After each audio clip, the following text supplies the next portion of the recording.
her. Thank you so much, ma'am. You may be seated, please. Thank you for that very expository intervention this morning. You know, it's powerful because the connection for me is that as we talk about unlocking the potential of Nigeria, we must know and take a stand against things that leak that potential. We must fight against things that erode the potential of our country. That's why that is truly powerful intervention this morning. Thank you so much, ma'am. And on a lighter note, if all of our professors look like you, ma'am, we would like to be in school. Our next speaker is no stranger to the platform. He is Dr. Charles Omole. He's an accomplished lawyer. Thank you on his behalf. He's an accomplished lawyer, public policy strategist, institutional reform expert with an extensive global footprint, having worked in over 40 countries with governments, international organizations, and the private sector. Dr. Omole is the Director General of the Institute for Police and Security Policy Research, where he leads initiatives that foster collaboration between law enforcement, the military, security practitioners, academia, and the private sector across Africa. His expertise is recognized globally as a consultant and rostered expert for the United Nations and the United Nations Development Programme on institutional transformation, law and order, and security sector reform. He has also served as National Security and Intelligence Reform Advisor to the Speaker of Nigeria's Federal House of Representatives in the ninth session of the National Assembly. Please welcome once again to the platform, Dr. Charles Omole.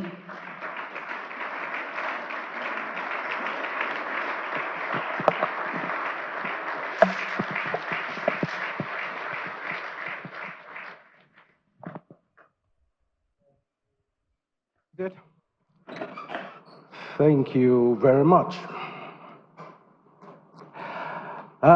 When Pastor Koju told me about today's event, you know, Pastor Koju is very clever. He allowed you to say yes to come in before telling you the topic. So I'd already said yes, and then much later the topic came. But the first thing I did was that I remember I was going to Europe at that time, so I downloaded quite a few on YouTube, previous editions of platform. And I was surprised, well, not surprised, reminded of the various brilliant submissions by different speakers in time past. So I asked myself, what else is left there to say that has not been said? I also asked myself, you know, what have we done as a nation with those past brilliant solutions? So that quickly took me to what I want to talk about today. I want to be an outlier today. I don't want to be sector specific. I just want to talk in a philosophical sense and frame some philosophical challenge for all of us as a nation. But before I start, I want to tell you 4 quick stories. Those stories resonate with you as I speak later.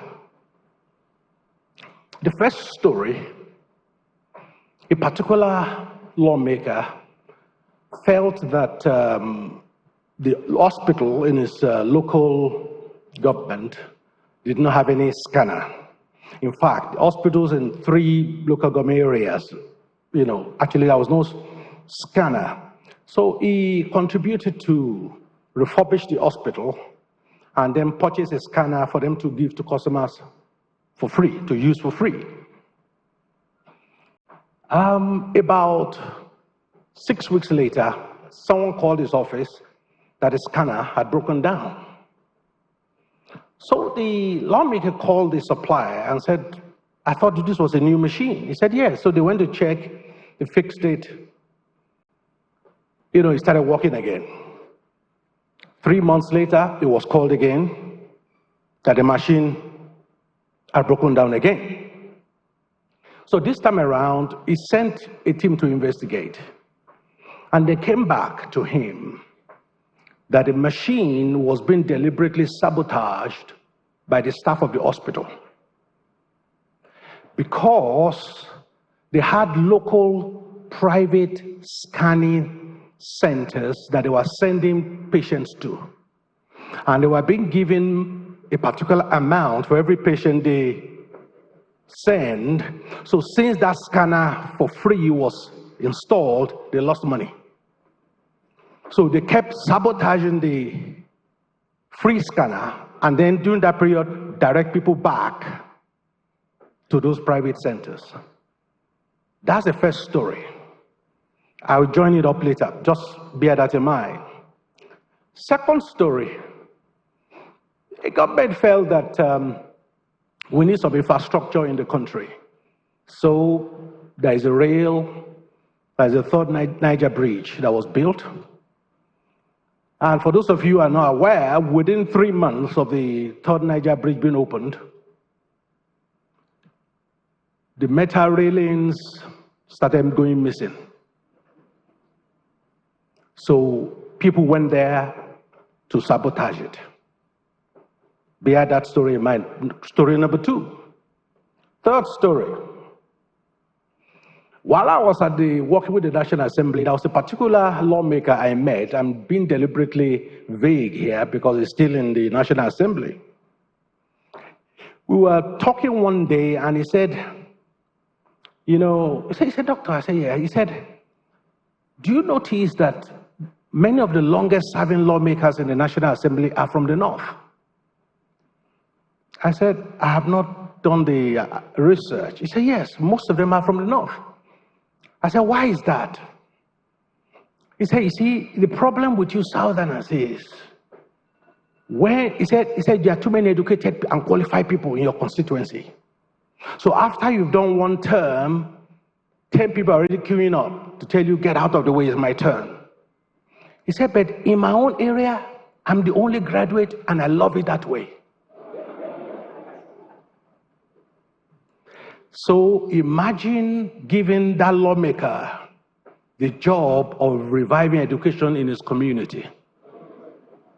Now, I've said these 4 stories to exemplify the problem called Nigeria.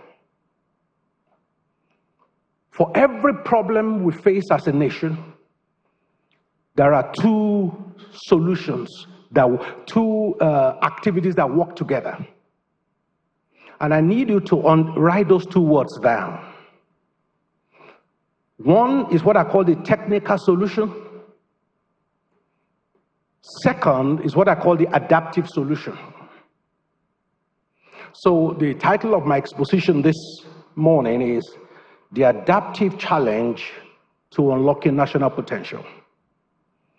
The adaptive challenge to unlocking national potential.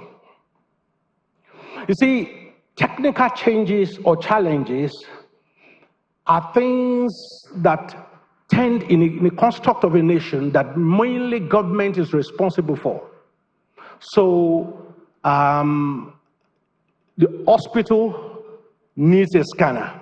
What is the technical solution? I can't hear you. Good. The country doesn't have rail infrastructure. What's the technical solution? Country is lacking in bridges that link cities together. What's the technical solution? Now, you can see here, those are technical solutions. And a lot of the submissions over the years on this platform have provided a lot of such technical solutions. But for a nation like Nigeria, there is a bigger problem. And that's what I call the adaptive challenge. And that's what I want to focus on today. If by any chance I can't finish my notes, I will put it up on my Twitter handle at Dr. C. Omole for you to download free because I don't see how I can finish it looking at the time. But let's proceed. Adaptive challenge. Adaptive challenge deals with how we mentally interact with a technical solution that's been provided. And today I'm going to be talking about the 10 toxic mindsets that I've seen in Nigeria that means that no technical solution will work until those mindsets are changed. In fact, one of the stories I didn't tell you, right? I did say 4 stories, right? How many did I tell you? You see, you are not paying attention. The 4th story, because I was about to say something that I was going to link to the 4th story. The 4th story was, there's a country in Africa called Kenya. So they changed their constitution many years ago, and because of massive corruption, they decided to change the electoral system so that everything, including transmission, is electronic. And the idea was that with electronic transmission, there will be no more electoral malpractices. Guess what? The second term presidential election of Uhuru Kenyatta was nullified by their Supreme Court for malpractices. And if you read through the legal documents, one of the things that stood out for me was that the chairman of their IEBC, that's the equivalent of the INEC, his login was used over 100 times across the country in different cities to log into the computer system. So, you created a technical solution called electronic transmission, but the adaptive change has not occurred. So the same people who are bent on rigged election are in charge of the electronic system. So what is happening is we are providing a lot of technical solutions in Nigeria, but until our mindset as a people change, no technical solution will work. So when many of you go around talking about, oh, we need electronic transmission of result, I laugh. There are countries that have it, and elections is still rigged. Back in the United Kingdom, we voted, when I was living there, we voted with pencil and paper, not even biro, pencil and paper, which means people with the right adaptive mindset will make any system work. People with wrong adaptive mindset will frustrate every system. And that is the problem we face in Nigeria. Adaptive changes are difficult to come by. And I think that is the challenge we face as a country. Every country have implemented changes at different times. There are countries that introduced compulsory wearing of seatbelt. People rebelled against it to start with, but they engaged in a certain program that changed the mindset of the people, and now people wear seatbelt. There are countries that made drinking of alcohol above a particular level and driving an offense.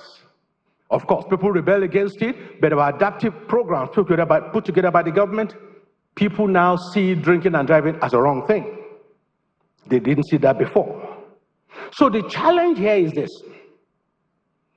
Technical problems are more about finding a solution, whereas adaptive challenges are about changing the way we think, the way we work, the way we address and interact with those technical solutions. You see, Nigeria, we face a particular unique challenge.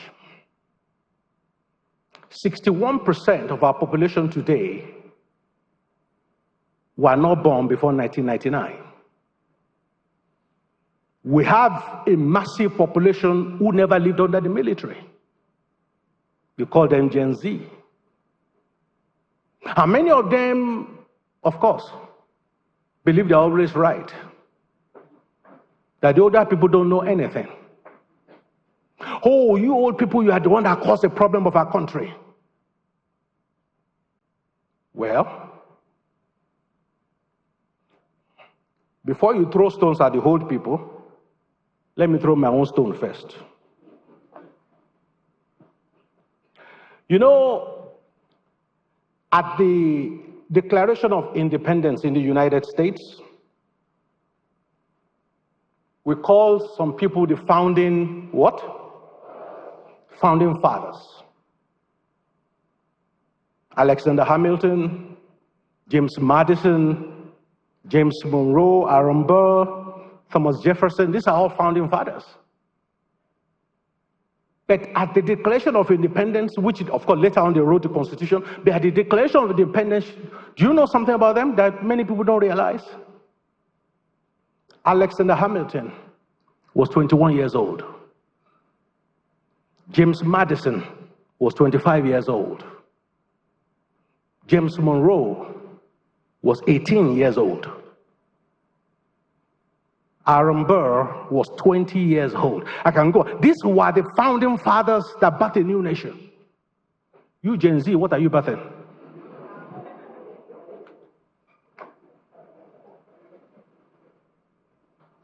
I need to challenge our young people to understand that people younger than you have been foundations of forming a new nation. But what are young people specializing in? But the old people, I'm coming for you next. So, talking about technical solutions, there are lots we can learn from different nations of the world. In fact, the beauty of being in a developing nation at this time is the fact that we don't have to reinvent the wheel across many areas.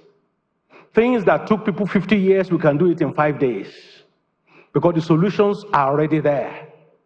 So when you hear some people say, after all, it took America so many, 100 years to achieve, so we should repeat the same thing. So the issue here is this. Technically, we need to diversify our economy. We can learn lessons from, say, UAE, that diversified this economy beyond oil. We need to strengthen good governance and fight corruption. Of course, good lesson from Singapore on that. We need to invest in human capital development. Lessons from South Korea, with emphasis on education and skill development. We need to improve our infrastructure. Well, a very good example is China that improved its infrastructure. We need to promote political stability. Rwanda is a very good example in Africa of a country that achieved that. We need to leverage on technology and innovation. Estonia is a very good example where 100% of government services can be interacted and obtained online. You don't need to physically go anywhere. We need to strengthen our healthcare and social welfare. Cuba is a very good country in terms of healthcare. We need to embrace industrialization and local manufacturing. Of course, after the war, Germany was a very good example of that. We need to improve ease of doing business. Well, we need to learn from New Zealand on that. We need to focus on renewable energy and sustainability. Denmark is a very good example. We need to build strong regional and international partnership. Well, the European Union is an example of that. So I've just run through all that to say we are not short of technical solutions to our problem as a country.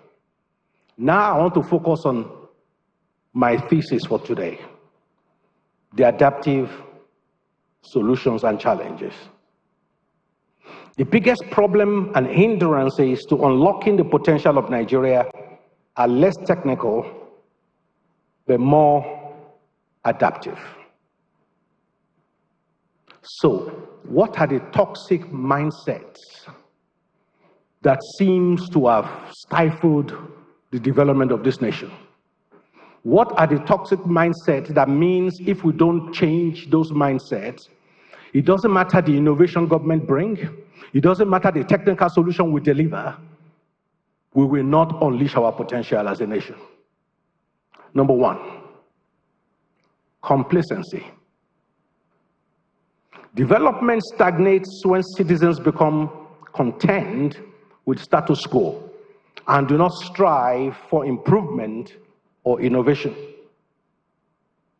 This is exemplified by accepting poor standard rather than pushing for improvement.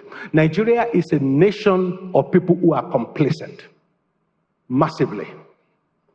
Some of these mindset I will skip, some I would address in greater detail. Second mindset, entitlement mentality. Entitlement mentality, a mindset in which individuals believe the government or others owe them support without personally being responsible or contributing anything. This discourages initiative and self-reliance. The amnesty program is an example, and the palliative culture in Nigeria is an example. People are entitled. You should speak to people who are from, say, Niger Delta, the way they talk about oil. You see, there are things in this country that I don't think we are ready for certain honest conversation yet. You know, in the Niger Delta, they blame a lot of things on the oil companies. Yes, they have their own culpability, but on a first-hand basis, I have documents, I've seen documents, where oil companies will earmark, I'm talking about years past, we earmark money for local amenities. The moment they bring any outsider as a contractor to deliver that local amenity, the local people will say no. They will sabotage it. So they will get a local chief or a local person and give that person the contract. They won't do it. And yet, it's the oil company that's at fault. Am I saying they have no culpability? Yes, they do. You know how much money they pay to the government that is not used for local development? How much they pay locally that is never used? All I'm simply saying is this. A lot of people who claim to have been fighting for Niger Delta are people who have enriched themselves personally. Look at all of them. All the so-called militant leaders, they are multimillionaires now. When they were fighting for our people. When they make money, it's my money. So it's time we all wake up and understand that we need to change this entitlement mentality. The third mentality, resistance to change.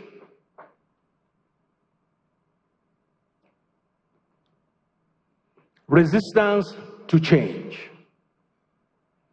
Nigeria is a nation where people just want to do things the way they've always done it. The fact that it doesn't work is irrelevant. You know, they are resistant to change. They must do it the same way their forefathers do it. You know, you've heard the story of the woman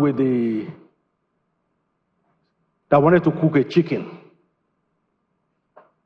and has a big microwave or oven at home and started breaking the leg of the chicken, broke the chicken to smaller bits before putting it inside the microwave or oven. So the young daughter looking at her said, "Mom, why are you breaking the legs of the chicken before cooking it?" The woman said, "That's the way I saw my mom do it." Luckily, the grandmother was alive. So the young girl went to meet the grandmother and said, "Grandma, this is what mom did. Why do you break the leg of the chicken before cooking it?" The grandmother said, "That's how I saw my mom do it." Luckily for the girl, the great-grandmother was alive. So she went to the great-grandmother and asked the same question. Then the great-grandmother said, "Oh, before the war, the oven we had was very tiny. The chicken couldn't fit into the oven hole. So we had to break it into pieces so that I can fit into the small oven. Now there's a big microwave that's still breaking the leg of the chicken. Talking about resistance to, exactly. It's important that that's, a lot of people in Nigeria are like that. And this resistance to change, the institution that embodies this the most in Nigeria today is the civil service. Well, the civil service in this country is a major stumbling block. And only those, you see, if you don't interact with them, you wouldn't understand what I'm saying.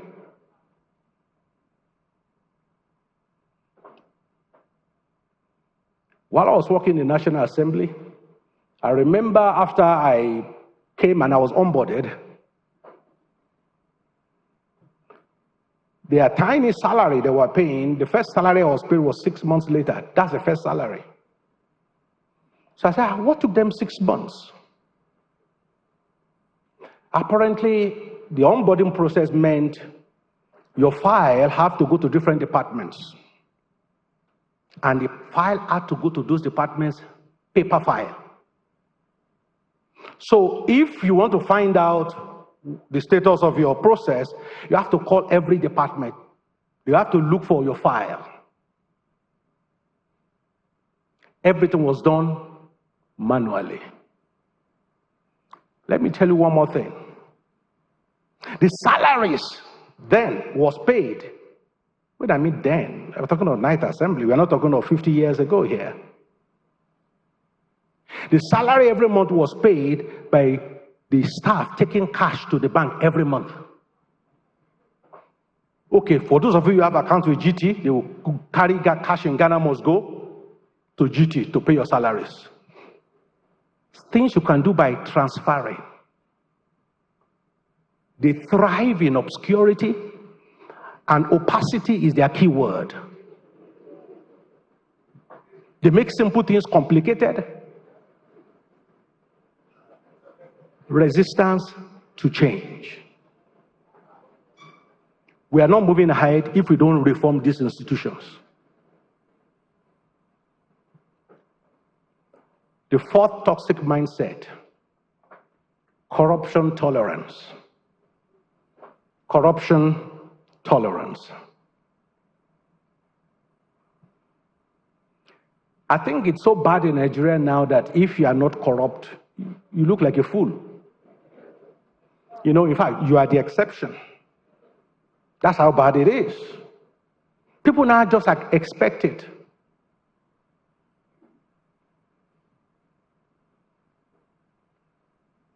And when I mean corruption tolerance, don't just look at politicians alone. You are the security guard in a bank or anywhere. In fact, in places in Abuja, if you go out, unless you're able to tip those security guards, there's no parking space for you.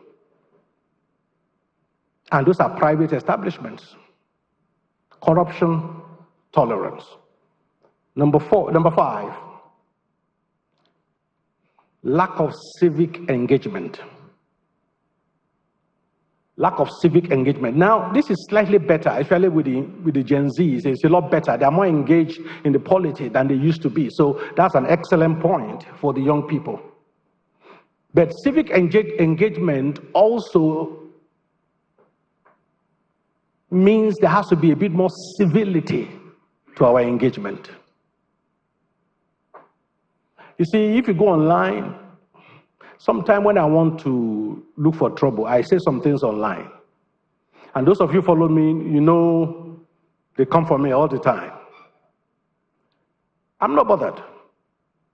Because if you disagree with my point, we can engage. But what do you see? Look at his coconut head. And he called himself a doctor. You know, there is abuse galore. That's what many of our young people know. Such that the issue at hand, nobody is talking about it. Is it right? Is it wrong? What's your view? They have no view. They just want to vent and abuse you as though you are the president. You know, I remember when the minimum wage thing was going on and Labour was asking for almost 700 and something thousand. I said, look, this thing cannot be more than between 50 and 70. Otherwise, the economy will suffer. Come, I trended for 3 days. Come and see the abuse. Rather than engage to ask me what data am I basing that prediction on? And eventually what I predicted happened. But all they were just doing was abuse. You are the problem of Nigeria. You see, the one that makes me, that's very funny is that sometimes when I see some of those very bad abuses, I just out of curiosity, I go and check the profile of the person. He has 3 followers. So I'm telling myself, you know, so I don't even bother responding with your 3 followers, you know. So these are the young people that are supposed to be learning. Find out why you thinking this way. No, it's abuse. Abuse galore. And many of you online, you know that. They do that a lot. And the moment you resort to that, you disengage from discussion. You know, you disengage from discussion. Lack of civic engagement. Number 6, the 6th toxic mindset. Colonial mentality. Always preferring values and goods from foreign countries. Our import culture in Nigeria is largely due to colonial mentality.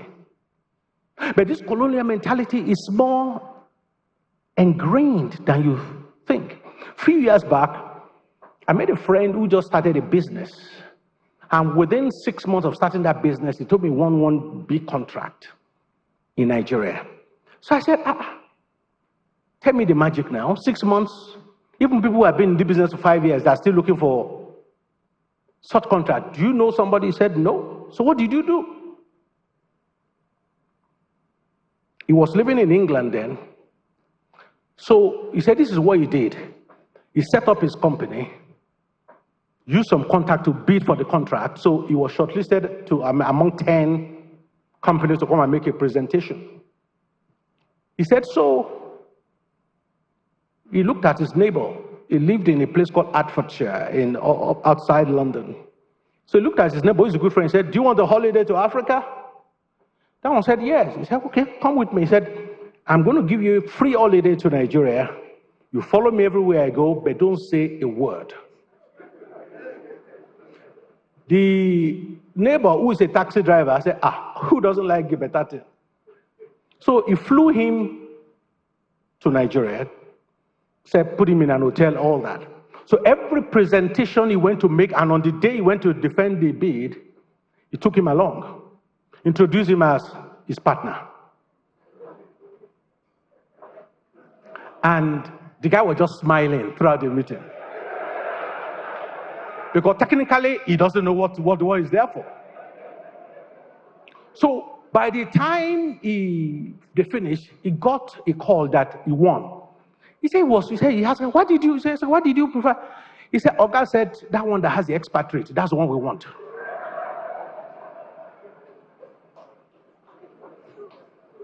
Colonial, exactly. So anytime you see a white man with a business, a Nigerian presenting business, query the white man. Make sure he's able to talk. For all you know, it could be his neighbor. But the point I'm making is, Nigerians prefer things that are not Nigerian, even though inferior to Nigerian. You know, there are terms, for example, that colonial mentality have made almost a crime. For example, if I tell you somebody is an herbalist, what comes to your mind? Aha, you see yourself? Is your pharmacist not an herbalist? It's true. I grew up with my grandparents, and my grandfather, I've not seen that illness that you will have, that he will go into the bush. He knows what bark of tree, what leaf, everything to boil together. I've not seen that malaria. It will clear. If drinking it doesn't clear it, it will make you bath with it. Those of you old enough know what I'm talking about. All your sweat, you are sweating of malaria, you know, and no Western medication. Those are herbalists. But because of colonial mentality, you ignore that is easy and free. You are complaining that tablet is now 50,000 naira per tablet, when you could easily get it for free. Colonial. Number 7, sectarian or tribal loyalties. Sectarian or tribal loyalties. This is a particularly big problem. We have people who believe it must be their person, regardless of his competence. I was telling somebody yesterday, I said, if a disease called the H disease, there's no such disease, I'm just using that for illustration. If there's a disease called the H disease was found in the Niger Delta today, and government set up an agency to eradicate that disease, I say, if the top 5 experts in the world, H disease are northerners, the Niger Delta people, many of them will still prefer their local person to head their agency, even though he knows nothing about the disease, than to bring a northerner who's the number 1 expert. Why? Tribal and sectarian loyalties. That's what Nigeria has become. Where when somebody is appointed to a post, it's not, let's check his pedigree. Is he competent to do it? The first thing is, which state is he from? How are we ever going to develop like that when we don't use our best brains, but we're not using people that we know? You see, the irony of it all is this. This is the irony. Go and check all the people who have been presidents of Nigeria. There's no correlation between you being a president and your locality developing. There's no correlation at all. Go and check. Most of you remember the road to Abeokuta after Obasanjo finished 8 years as president. It was a terrible road. So what am I saying? Go to Otuoke after Jonathan finished. So this idea that my own person must be the president or must be in this position, regardless of whether he's competent or not, is a toxic mentality that we need to change. Number 8, short-term focus. Short-term focus. Many years back, I was at a seminar and I met somebody who was then on the Nigerian Sovereign Wealth Fund. And he was talking about how they have $2, $3 or whatever $billion, in the account uninvested. So I asked him, I said, why are you having all this money uninvested?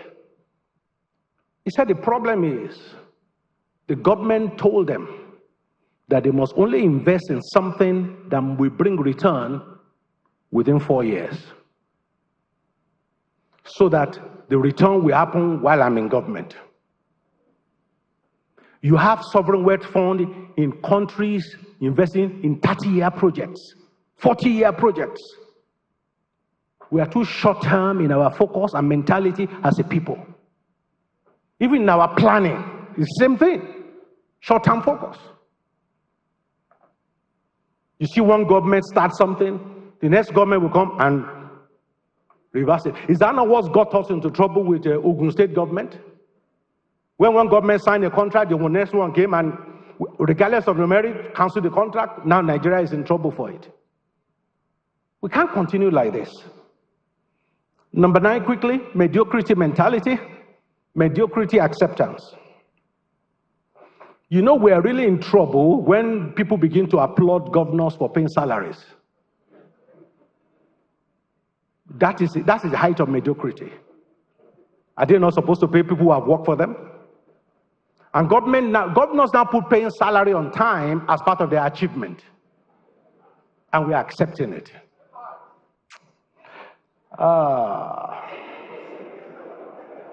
Number 10, because of time, environmental negligence.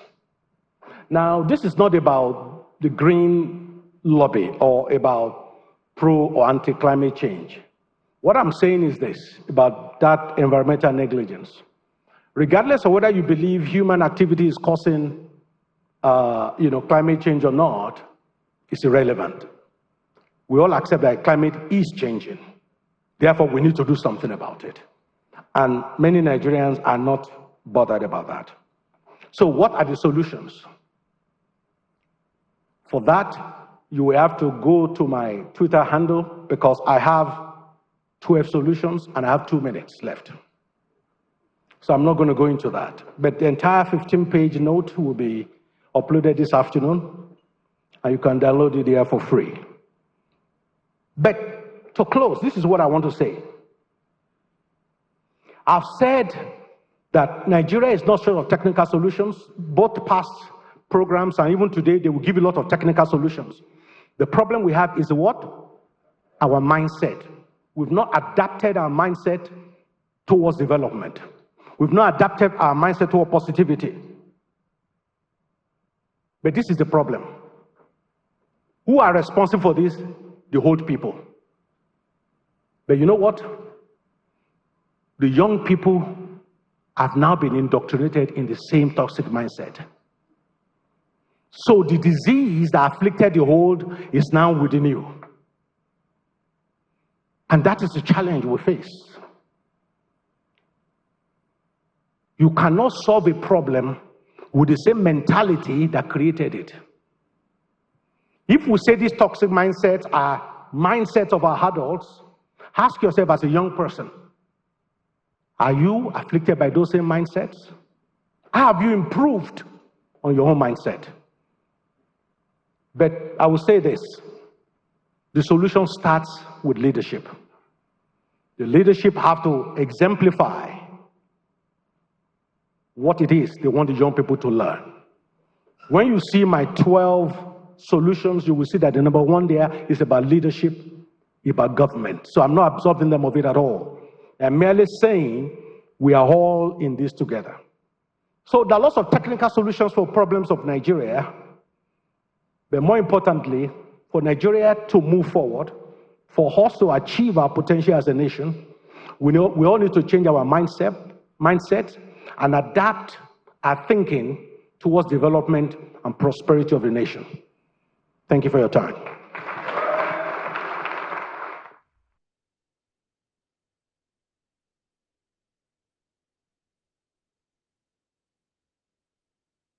I've been privileged to join